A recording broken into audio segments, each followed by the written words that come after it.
24 news ചാനലിലെ talk ഷോയിൽ സംസാരിച്ച ശ്രീനാദേവി കുഞ്ഞമ്മ എന്ന വനിതാ കോൺഗ്രസ് നേതാവ് നിലപാടുകൊണ്ട് ഞെട്ടിച്ചിരിക്കുകയാണ്. വാക്ചാതുര്യം കൊണ്ട് പല കൊമ്പന്മാരെയും മുട്ടുകുത്തിച്ചിട്ടുള്ള ശ്രീനാദേവിക്ക് മുന്നിൽ ശ്രീകണ്ഠൻ നായർ പതറുന്ന കാഴ്ചയാണ് കാണാൻ സാധിച്ചത്. അത്രമാത്രം കൃത്യതയോടെ ശ്രീനാദേവി തന്റെ നിലപാട് പറയുമ്പോൾ ഒരക്ഷരം തിരിച്ചു പറയാതെ കേട്ടുകൊണ്ട് നിൽക്കുകയായിരുന്നു ശ്രീകണ്ഠൻ നായർ. ശ്രീനാദേവി കോൺഗ്രസിലേക്ക് ഈ അടുത്ത കാലത്ത് വന്ന വ്യക്തിയല്ലേ? ഇതായിരുന്നു ശ്രീകണ്ഠൻ നായരുടെ ആദ്യ ചോദ്യം. അതേ എന്ന ഒറ്റ വാക്കിൽ ശ്രീന മറുപടി പറഞ്ഞു. CPIയിലായിരുന്നു അല്ലേ എന്നായിരുന്നു അടുത്ത ചോദ്യം. അവിടുത്തെ അഴിമതി കഥകൾ പറഞ്ഞു വിവാദത്തിലായി. ഇപ്പോൾ സമാധാനമുണ്ടോ എന്നും പിന്നാലെ ചോദ്യങ്ങളെത്തി.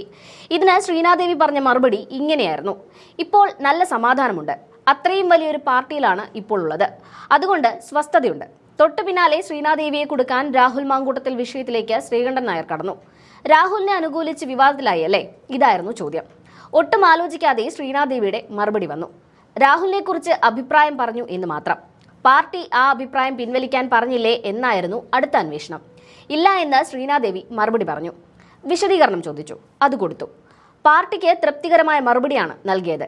എല്ലാവരും എതിർക്കുന്ന രാഹുലിനെ അനുകൂലിക്കാൻ ശ്രീനാദേവിയെ പോലെയുള്ള ഒരു നേതാവ് ഇറങ്ങിയതിന്റെ ചേതോവികാരം എന്താണ് എന്നതായിരുന്നു ശ്രീകണ്ഠൻ നായർക്ക് പിന്നീട് അറിയാനുണ്ടായിരുന്നത്.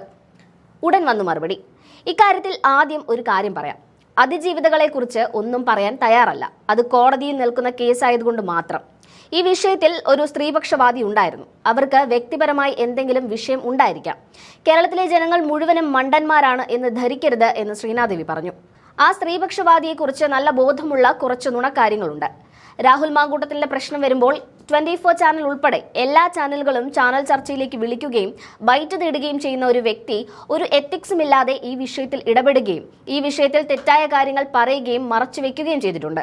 അത്തരത്തിൽ കാര്യങ്ങൾ കൊണ്ടുപോകുമ്പോൾ കൈയും കെട്ടി നോക്കി നിൽക്കില്ല, അവിടെ പ്രതികരിക്കും. കാരണം പ്രബുദ്ധരായ കേരള ജനതയെ വിഡ്ഢികളാക്കാൻ അനുവദിക്കില്ല. എന്നാൽ ശ്രീനാദേവിയെ കൊടുക്കുക എന്ന അജണ്ട ശ്രീകണ്ഠൻ നായർക്കുണ്ടായിരിക്കാം. കാരണം ശ്രീകണ്ഠൻ നായർ ശ്രീനാദേവി ആദ്യം പറഞ്ഞ അതിജീവിതയെക്കുറിച്ച് സംസാരിക്കാൻ താല്പര്യമില്ല എന്ന് പറഞ്ഞത് മറച്ചുവെച്ച് വീണ്ടും പതുക്കെ അതിജീവിതയുടെ പേരിലേക്ക് എത്തിക്കാൻ ശ്രമിക്കുകയായിരുന്നു. ഇതോടെയാണ് ശ്രീനാദേവി വീണ്ടും നിലപാട് പറഞ്ഞത്.